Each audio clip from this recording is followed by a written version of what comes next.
Dieu. Je vous salue ce matin au nom de Jésus. Dieu nous bénisse.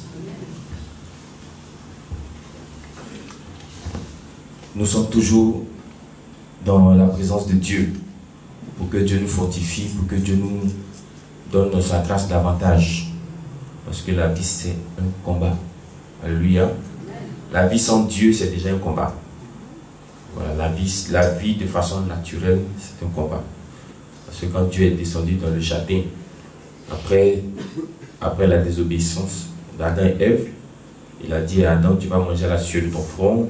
Il a dit à Ève, tu vas enfanter avec douleur. Donc la vie est un combat. Et je bénis le Seigneur parce que, malgré que nous continuons le combat, nous avons les armes de Dieu avec nous. C'est les armes de Dieu qui nous donnent de pouvoir vivre encore, de pouvoir continuer notre marche chrétienne. Alléluia. Donc c'est un combat. Et ce matin, j'ai encore un test pour exhorter chacun de nous à rester vraiment connecté à Dieu. Matthieu chapitre 2, on va prendre deux tests même. Un dans Matthieu et puis un autre dans Exode. Matthieu chapitre 2, verset 16 à 19. Matthieu chapitre 2, verset 16 à 19. Voici ce que la parole de Dieu déclare. Matthieu chapitre 2, verset 16.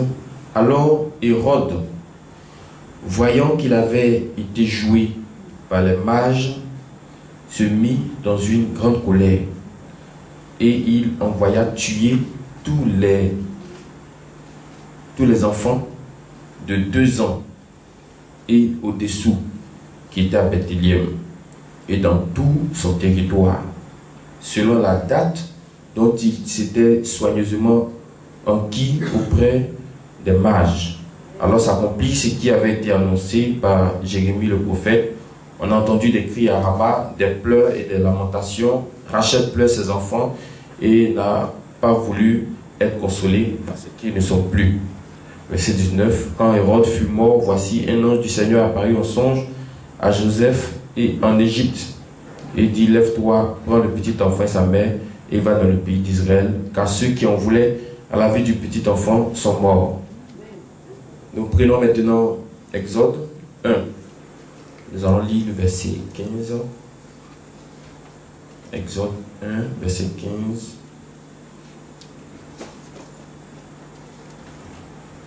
Exode juste après Genèse.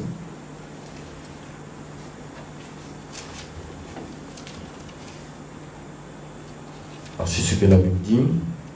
Exode 1, verset 15.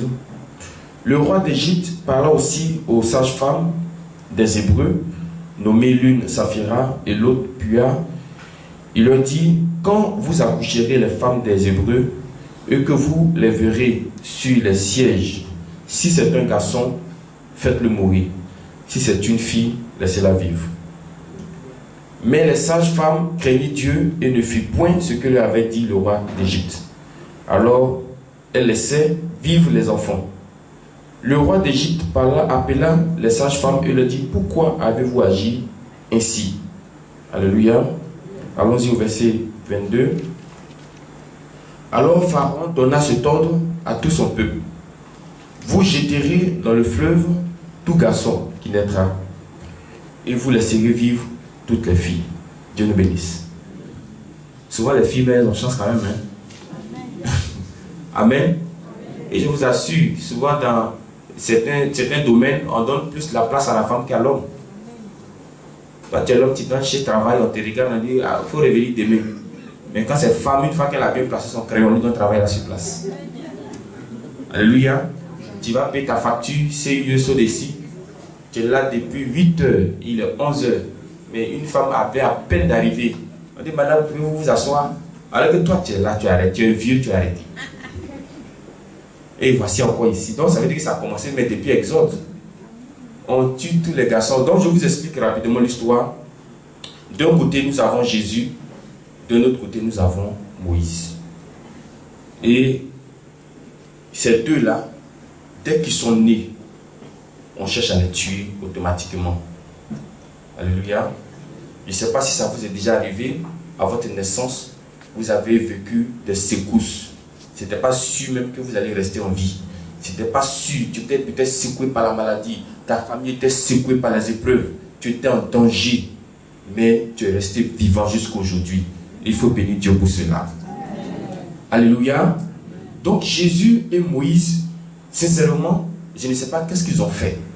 Mais d'un autre côté, Aaron veut tuer Jésus. Et de l'autre côté, Pharaon veut tuer Moïse. Alléluia. Ces deux-là, ce sont des enfants. Ils n'ont pas voiture, ils n'ont pas maison, ils n'ont pas d'argent, ils n'ont rien. Mais c'est qu'est-ce que Pharaon a vu, ou bien qu'est-ce que Aaron a vu, et puis veut forcément les tuer.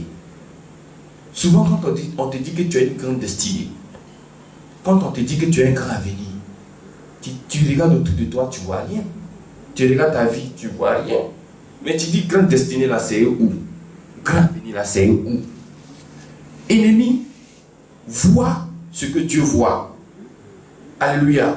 Quand Dieu te dit que tu as un grand avenir, tu as une grande destinée, Dieu sait ce qu'il a vu.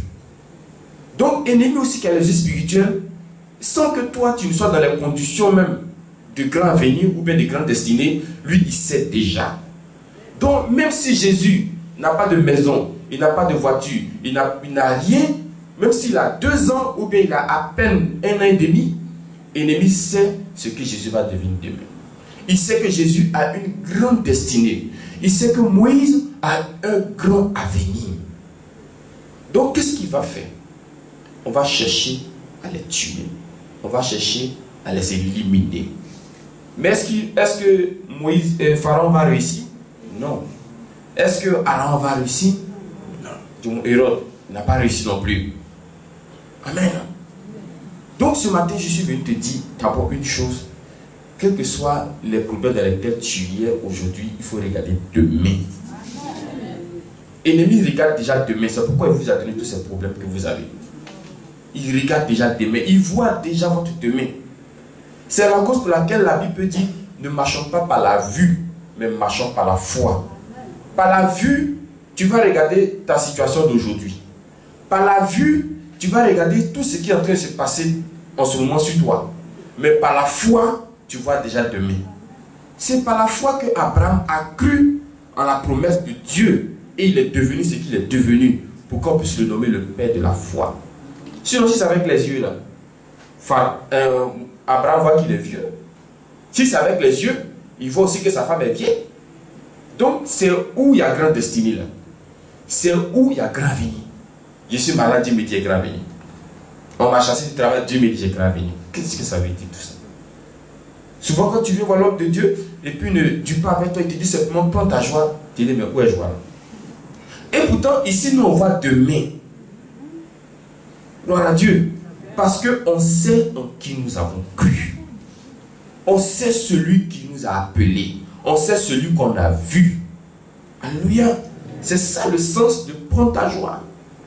Donc Jésus et puis Moïse, c'est vrai, vous êtes petit, vous êtes bébé, vous n'avez rien, vous n'avez pas peut-être d'argent, mais on va vous tuer. Parce que nous, on voit une étoile sur votre vie.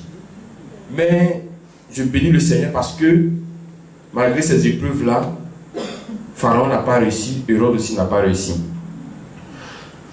Il y a certaines personnes qui se mettent elles-mêmes dans des difficultés et puis qui appellent ça épreuve, qui appellent ça désert. Non, non. Ne confondons pas les difficultés que nous-mêmes on se crée avec les difficultés que Dieu permet dans notre vie. Les deux ne conduisent pas à la même bénédiction. Si le problème que tu vis actuellement, c'est Dieu qui t'a mis là-dedans, ça va te conduire à la bénédiction. Mais si c'est toi-même tu te crées des problèmes, tu te mets dans des situations qui t'ont compromis, c'est toi qui prends les pots cassés. Alléluia. Donc ce matin, quelque chose a sauvé Jésus, quelque chose a sauvé Moïse. Et cette chose-là, c'était simplement la main de Dieu qui était sur eux. Quand la main de Dieu est sur toi, quand la main de Dieu est sur une personne, on peut tout tenter mais on va toujours avoir des échecs. J'ai entendu souvent dire, à cause d'une personne, on a renversé tout un quart. Parce que là, à cause de Moïse, on a tué tous les garçons. De l'autre côté, à cause de Jésus, tous les enfants de moins de 2 ans ont été tués. À cause d'une seule personne. À cause de toi seul, il peut y avoir problème aussi dans ta famille. Alléluia. Mais tu n'as pas à avoir peur, tu n'as pas à craindre. Il faut faire confiance à la main de Dieu. Ils étaient petits, mais la main de Dieu était sur eux. Aujourd'hui, nous sommes grands. Je crois que si tu fais confiance, la main de Dieu peut être 2 fois plus puissante comme elle était avec Moïse. À cause de la main de Dieu, ils sont passés de la mort à la vie. Et à cause de la main de Dieu, tu peux passer aussi du chômage au travail. À cause de la main de Dieu, tu peux passer de la malédiction à la bénédiction. Amen. Est-ce que la main de Dieu est sur toi ce matin? Si la main de Dieu est sur toi, tu dois apprendre à faire confiance à cette main. Si la main de Dieu est sur toi, tu ne dois plus douter. Si la main de Dieu est sur toi, tu ne dois plus avoir peur. Alléluia. Eux là, la main de Dieu était sur eux. La main de Moïse, à un certain moment, elle ne pouvait plus protéger son enfant. Qu'est-ce qu'elle fait? Elle fait une caisse, elle met l'enfant dedans et puis elle le jette sur l'eau. Si la main de Dieu est sur toi, tu vas vivre. Si la main de Dieu n'est pas sur toi, tu vas mourir. Mais même étant dans la caisse, seul sur l'eau, ceux qui voulaient tuer Moïse, là, ce sont eux qui l'ont élevé. Alléluia. Ceux qui voulaient tuer Moïse, c'est-à-dire la maison de Pharaon qui voulait tuer Moïse, c'est la même maison de Pharaon qui a élevé Moïse. Quand la main de Dieu est sur toi, tout ce que tes ennemis font contre toi, ça peut se transformer en bénédiction pour toi. L'ennemi va dire qu'il est en train de mettre des obstacles devant toi, mais ce sont des escaliers en fait pour te permettre d'arriver au sommet. Faites confiance à la main de Dieu et dormez tranquillement. Faites confiance à la main de Dieu. Vous voyez, la main de Dieu est sur toi parce que tu es rentré ici. La main de Dieu est sur toi quand tu as le sang de Jésus. Alléluia. Parce que toutes ces prescriptions, c'est Dieu qui les a données. Et quand tu utilises dans le bon sens, tu vois la main de Dieu parfaitement dans ta vie. Alléluia. La main de Dieu. Pas la main de l'homme, mais la main de Dieu. Elle est très importante. Elle est puissante. Elle sauve plus que la main du président. Elle sauve plus que la main du roi. Elle sauve plus que l'argent. Elle sauve plus que les médecins. Elle sauve plus que ceux qui sont même à la fonction publique. Il faut faire confiance simplement. Alléluia. Donc si ce matin, nous sommes d'accord qu'avec la main de Dieu, on peut passer de la mort à la vie, donc enlevons la peur dans notre cœur maintenant. Parce que la peur est notre blocage. Si nous savons que la main de Dieu est sur nous, alors quittons aussi dans ce que Dieu n'aime pas. Parce que à cause de ces choses-là, la main de Dieu peut se retirer. La main de Dieu était sur Saül. Elle a choisi Saül. Elle a fait de Saül roi. Mais quand Saül est parti combattre, Dieu lui a dit de ne rien prendre. Et puis il a pris tout ce qui était là-bas. La main de Dieu s'est retirée. Amen. Et rappelez-vous qu'il dit sa main n'est pas courte pour sauver. Donc sa main peut être sur toi. Mais il dit ce sont vos iniquités qui font que ma main n'arrive pas à opérer dans votre vie. Donc plus tu marches avec Dieu, plus la main de Dieu te couvre davantage. Elle te rassure. La main de Dieu peut vous nourrir. La main de Dieu peut payer vos factures. Tu n'as pas besoin d'un 10e copain, d'un 3e copain, d'un 4e copain. La main de Dieu peut régler tous ces problèmes-là pour toi. Alléluia. Il faut être connecté à Dieu. Ça va nous aider beaucoup. Jésus, Moïse, ils étaient connectés à Dieu. Et même quand ils ont grandi, ils ont marché avec Dieu. Souvent, on se souvient de la parole de Dieu lorsqu'on veut l'utiliser pour avoir une bénédiction. Seigneur, mais tu as dit dans ta parole que je serai la tête et non pas la queue. Seigneur, tu as dit dans ta parole que mets ton bras à ma gauche. Dis, mais on oublie le côté où il a dit aimez vos ennemis. Là. On oublie le côté où il a dit de quitter la parole. On oublie le côté où il a dit marchez comme cela, marchez comme ceci. Mais on prend toujours le côté où il a dit je vous bénirai, je vous élèverai, je vous rendrai prospère. Si vous voulez que la parole de Dieu agisse pour vous, prenez-la dans sa totalité. Ne prenez pas un côté pour laisser un autre côté. Donc la parole de Dieu avec toi, ça garantit la main de Dieu sur ta vie. Alléluia. Donc ce matin, si quelqu'un est convaincu que la main de Dieu est sur lui, alors il faut dormir paisiblement. Il faut partir partout. Amen. Il ne faut pas avoir peur d'un endroit sur la terre. Ennemi là, c'est le diable.